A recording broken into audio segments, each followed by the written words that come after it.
Kakaputang ina. सबै हाल्नुहुन्छ अनि फेरि हाँसु गोली चल्छ क्या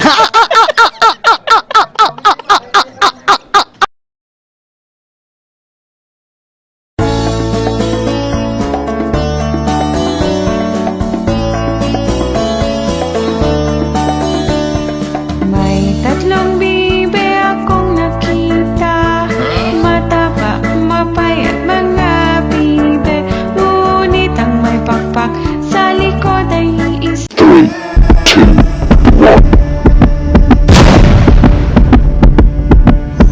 Wateri Motovlog.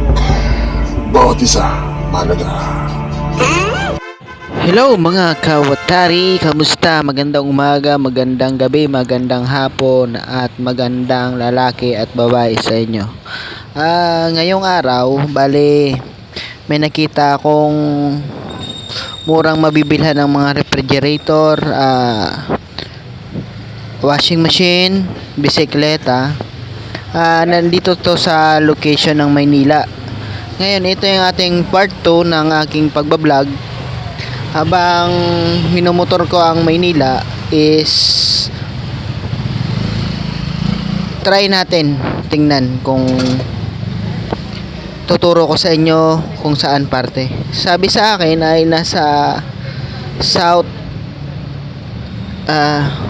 port area, nasa port area ang ating pupuntahan.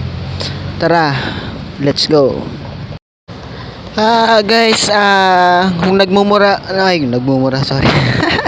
Kung naghahanap kayo ng murang mabilhan, tips ko lang to sa inyo para tulong na rin sa ating mga kapwa naghahanap ng murang TV. Kasi may nakita kong TV doon, ngayon nagtanong ako. Nasa halagang 2,000. Nasa inyo na yun kung bibili kayo. Basta tara, samahan nyo ako sa aking biyahe.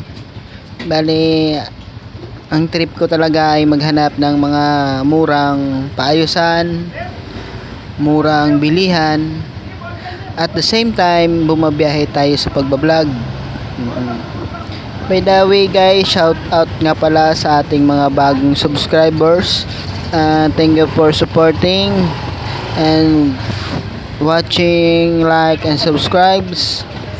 Okay, dito ngayon, bali ang susunod nating bablog ay, kung naalala nyo, ay nagano tayo sa Cavite. Inikot ko yung Cavite hanggang Maragondong. Ngayon guys, ang aking plano ay libutin tong Maynila, sakop ng Maynila. Iko-content natin sa next vlog, okay? Please enjoy and watch the ambience of the place. Dito sa Maynila ay kailangan doble ingat tayo. Uy, beating the red light okay. The same time,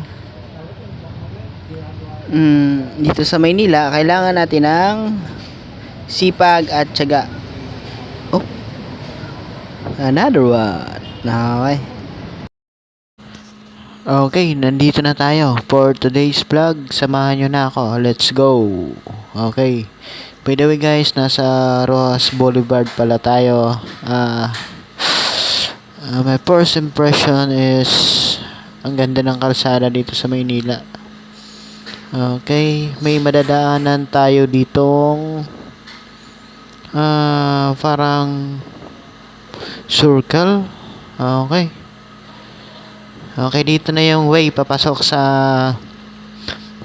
nakita kong bilihan ng mga refrigerator, at the same time sewing machine, bisikleta, at ano pa ba yan? TV.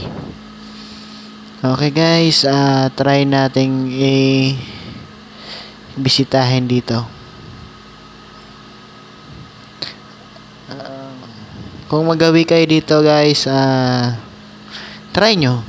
Baka sakaling pasok sa budget nyo ang inyong makikita na magugustuhan. Sabi naman dito, may mga brand new at second hand sila. Yan, nakita ko sa kanan patahian. Tahian machine. Yan, nakita yung mga refrigerator. Sa kaliwa ko naman ay ang ayun. Bisikleta. Bukod doon may mga nakita rin akong mga sa tawag dito sa motor. Helmets. Okay. Sabi nga nila dito sa Maynila, makikita mo na lahat. Well guys, na-inspired ako ikutin tong buong Maynila. Sa ating susunod na vlog ay dito tayo pupunta. Okay. Welcome to Fort area. Okay. South Harbor. Thanks for watching.